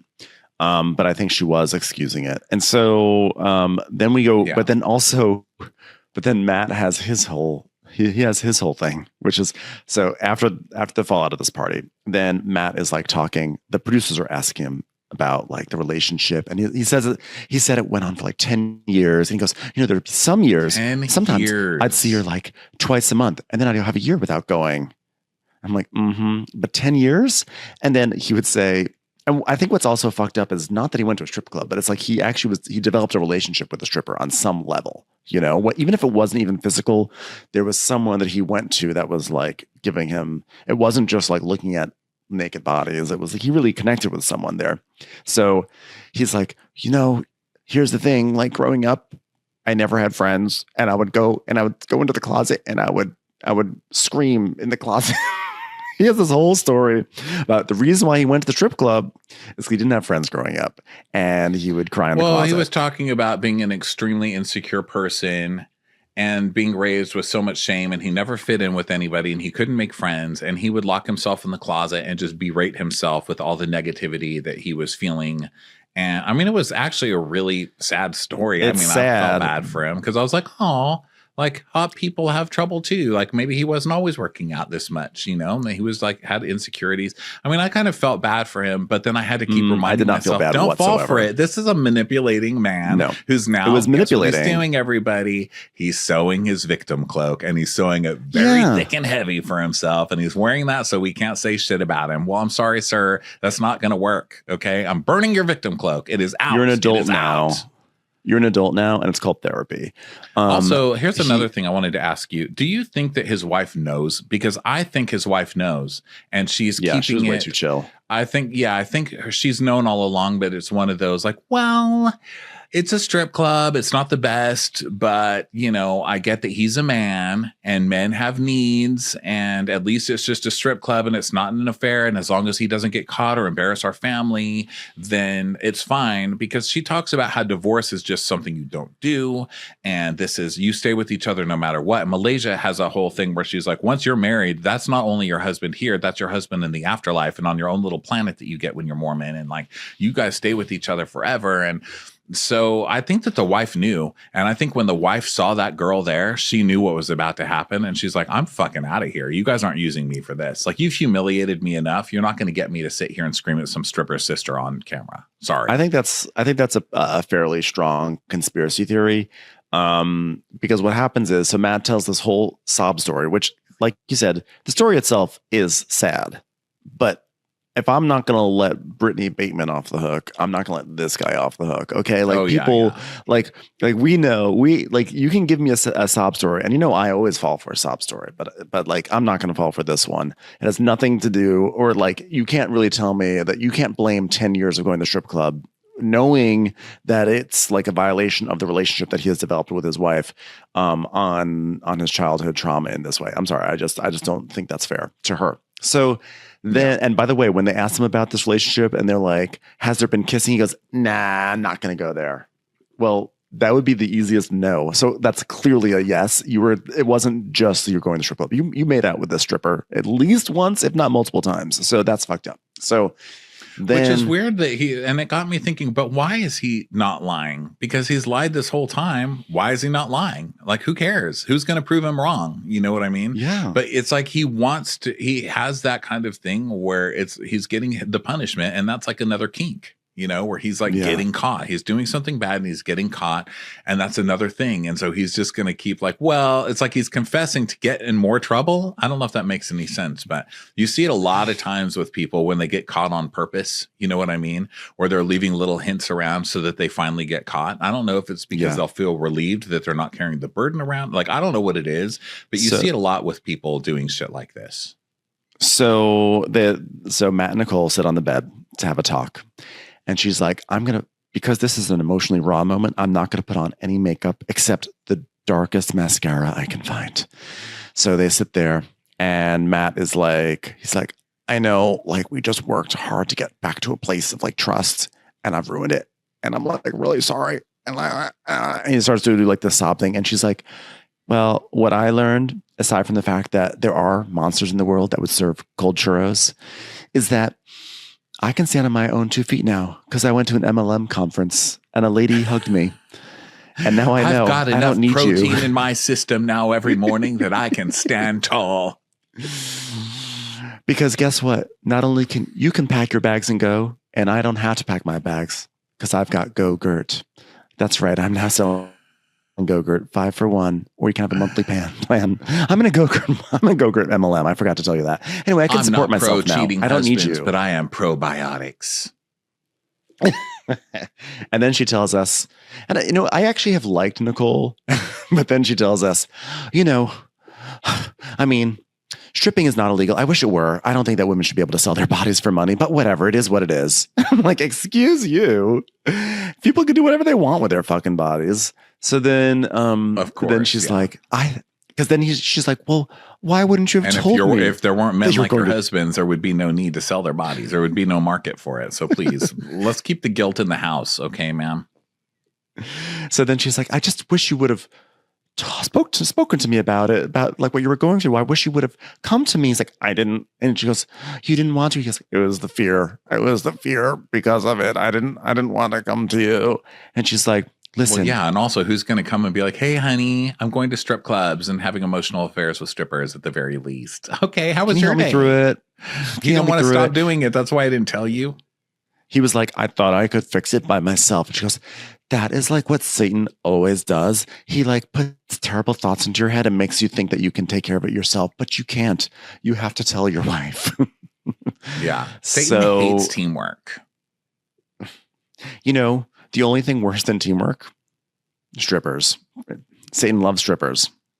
Yeah. So basically, we don't really know where they. Here's the thing, though. On. With all of her, I don't need you. I can stand on my own 2 feet. I'm like, you are not leaving this man. So cut the platitudes. I can just tell she's not going to leave this man. And and you have to have sympathy for that too, because they've got how many 4 kids or something. It's like, yeah, she's like, what the fuck? I don't think I don't even think she was saying she was going to leave. I think she was just saying like, I could, like, this is your warning, because guess what? I could do it on my own, but right. It's like, well, we don't know. Your trust back. It's so hard. Oh, it just made me hate him that he's sitting there crying, making it about himself when he just did this. So this guy's a total piece of shit, right? So I thought, well, at least he's kicked down, and now there's going to be a little humility added to the mix, because this guy's plainly an asshole. Nope. Sure enough, Jen Yo calls everybody into the office for a meeting. They all get this text, and it's basically like, okay, everybody, we need to go because of something that transpired at Cinco de Mayo. And we're going to talk about this, how we've disrespected a male in our office. And the full C-suite is there. So it's not just Jen. It's also like her CFO and some guy wearing an American flag tie. So they hand out this like code of ethics. And she's like, Kenny, no, she goes, could someone please read Code of Ethics bullet point 51B, C? And everyone raises their hand. She goes, Kenny, you read it. And so he reads it. It's like, thou shalt. Does it. He's like, thou shalt not talk about strippers that Matt has seen, or whatever it was. It was like, yeah, it was basically like, we cannot. She's basically accusing them. The way it was worded was like, you're purposely bringing something up on camera against someone in our firm that's going to make the firm look bad. So you guys shouldn't be bringing stuff up that's going to make the firm look bad. Well, he shouldn't be doing it. I mean, listen, he shouldn't be doing it. And also, they didn't bring it up on camera. The stripper sister did. So where's she in this meeting? That's who you need to be having a meeting with. And also, at the end of the day, it's Matt who did this. So sorry, where's the rule against like, hey guys, we live in Utah, and if we're going to keep a decent relationship here, we can't be fucking around on our wives with strippers and getting caught. Yeah. So we need to stop getting caught. We need to stop doing the behavior. I mean, I wouldn't love that either, because it's none of your fucking business what people do outside the office. But you can't blame other people's reaction to his sin and get mad at the sinner. What the fuck? Yeah, yeah, exactly. Like, I understand from a leadership point of view, you want to gather everyone together and say, look, we are a team and we have to have each other's backs, because the moment we have discord, that's going to be bad for the business. We have but the problem is, as what's her face mentions, I forgot her name, the Brazilian girl. She's like, yeah, except that like a year ago, what'd you say? Brazilian, thank you. Yeah, I couldn't remember. Yeah. She was like, by the way, a year ago, I was basically slut shamed for all sorts of stuff. And then Tina's like, yeah, and I was also the victim of rumors. And like, it would have been nice if this meeting had been held then. So it's like you're only standing up for like there was a total double standard. And he's sitting back there and he's smirking. Matt is just like smirking. Like, he's smirking. Yeah, whatever. Well, and also just to expand on what you just said, that girl was saying, I was slut shamed a year ago. Matt went to my clients and people and was telling them that I was just some gold digger. You know, I was just some girl sleeping with a rich guy, which we hadn't heard yet. Right. And so that was one. And she's like, nobody cared about that. And she didn't bring it up. She let it slide because she didn't want to cause waves. Yeah. She's like, so we're only standing up for the men here. And Matt's just like, well, it's not that it's not about me, guys. It's clearly about you. The rule is worded to be what happened around it. The party was even mentioned, sir, and you were the only drama there. It's clearly about you. Fuck off. Why are you even talking right now? So he's like, well, guys, she's right. And then she's basically taken aback that the women have just called her out, but she's sticking to her guns. And she goes, I'm just talking about everybody, guys. So we all have to be aware of this stuff. No. You're sticking up for the wrong person. And if anybody's ruining your company, it's you with this bad, stupid, anti-women decision making. Shame on you. But her whole thing is basically like, listen, if we're doing business in Utah, we can't be known as people who are going to start shaming men who are going to strip clubs, because I guarantee you 80% of men are doing something wrong. Like, let's face it, we've all known a man in our life, and we can't go around tattletaling on men when we need them to buy our shit. Just say that. You know what I mean? If you're gonna be that lame about it, just say it. And I think that Tina has a great point when she says, I don't understand that, like, when it comes to Matt, she's like, Jen is in complete like protection mode, but when it comes to like any of us, it's like, fuck you, fuck you, fuck you. So because Matt is the epitome of Utah perfection. He is youngish. He's got 4 children, a perfect little blonde wife. He's a little blonde guy. And he's like perfect. He's like the perfect thing that they look up to and that they all want to be. So to ruin that reputation of him, or that image of him, hurts the company, because now he's just going to be known as a dirtbag instead of like that vision of perfection. I think that's the only reason she keeps him on and puffs him up like that. It's like, he may not be the best, but he's what everybody strives to be in this town. He's like not selling houses. He's not getting listings. He's just failing upwards. And it's just like sad, because it's frustrating, because you actually know there's like a lot of people like this across the country in all sorts of industries who fail upwards because they have the same sort of protections that other people just don't have, which is annoying. Tell me about it. There's but one that's right basically there. There's one right there on the couch. Bueller's one failed upwards onto the sofa. Look at there was how some much other little stuff Bueller is doing right now. Look. There was some other little stuff on the episode. Like Lisa Barlow came in and she's like, I want to buy in Blizzard Canyon or whatever. Cause she's like, Bieber's there. DiCaprio's there. Barlow's need to be there. And then the other they were doing some like Kenny decided that he wanted to do a video where he's like, guys, we're going to celebrate houses being cheaper. And he throws a cake on the floor. I was like, excuse me. Prices are dropping on the floor. So he drops a cake. Don't splatter a cake on your listing. And then and he's like, people love action, and that's why this video is going to do well on TikTok. Like, wow, you really nailed it. There was something with the Brazilian girl and her mom, and I forget what it was, but it made me laugh. So if you guys laughed at something with that was probably what it was. And then and then there was also, I think the last thing that struck me was that Malaysia at one point, like I think it was Malaysia or Tina, they went to a house listing, and there was a climbing wall in this house. I'm sorry. I think that's a terrible idea. Do not have climbing walls in your house. No, if you want. No crap. As someone who's like actually fainted in my home a couple weeks ago onto a step stool, like that's not fun. I can't imagine. I was like, oh my God, what if I had a fucking climbing wall? That would be terrible. Yeah. I think it's already scary when people have saunas in their home. But it did make me want to move to Utah in a way, because the guys have so much shame and they're hot, which, is my kink. And also they have houses like that for $1.5 million. That's how much that house cost. That is crazy. What? That was an amazingly humongous house. Like a house that has so much extra space that you can have a giant room the size of like a school gym that's tall enough to have a tall ass climbing. Oh my God, now I know why the Utah market is exploding. Okay, we're moving to Utah. Yeah. Well, everybody, thanks for being here. It's going to be interesting to see on Sold on SLC all the reactions, because it looks like the other girls are like, fuck this, I quit. Which I hope they do, because that's bullshit. Go back to standing Paige. up for that. Yeah, to like Go to victimize Paige. the women after he did something, she should have just left this alone and had a talk with Matt about getting his shit together. That was a dumb thing Yeah, to that's do. what it should have been. And then she could have had like a little thing like, let's all come together. It could have been like Matt, you were saying rumors about Tina. Malaysia, you were spreading rumors about Matt. Like, there's a lot of rumors going back and forth, and we all just need to move forward. Let's do a reset. Like, not be like, guys, let's rally around Matt or whatever. And she denied that she was rallying around Matt, but she basically was. So she was 100%. You guys should all watch this show. It's so good.